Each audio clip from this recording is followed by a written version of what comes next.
filing fee ha. Kasi balita ko 4,000 basics. Pinag-basic. Oo. Malaking pera yan. Makatarungan ba yan? Well, I will not be the judge of that. But since na-file na doon, may mga lawyers naman, we have to proceed. Ang mangyayari dyan, yung process dyan, ang procedure dyan, bubuksan yung mga precinct na, di ba nag-deposit na sila ang pera para sa, bubuksan kasi may deposit yan eh. So, yung bawat presinto na ito-transport yung mga ballot box, no? Sa Comelec, yun, bantayan nyo yun. Bantayan nyo yung ballot box sa transport na ma-identify nyo yung presinto na yun. Baka ibang ballot box ang mapadala.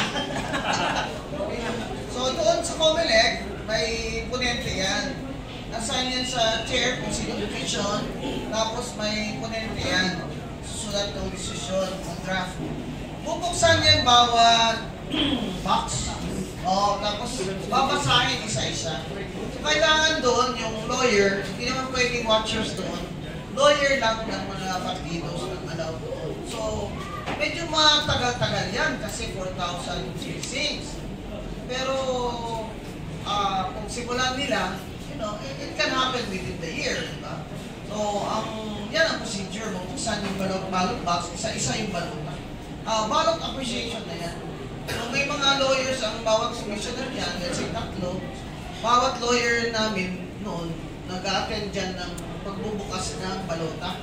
Tapos, i-appreciate. Okay? So, of course, ang ponente ang may responsibility sa appreciation ng ballots, pero yung hindi ponente, na commissioner din, pwede naman siyang mag-notes diyan tapos sa deliberation, sasabihin niya, no, I think this vote should go to Pamela Maricol because like this, like this. Wrong spelling lang, pero if you, what do you call this? If you, it sounds like, di ba? Pero kasi ngayon, hindi naman kasi manual eh. So yung rule na yan will not even apply. Titingnan na lang talaga anong i-shade ng tao.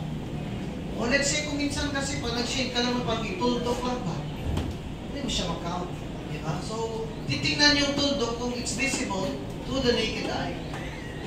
So there's really a lot of room for human decision.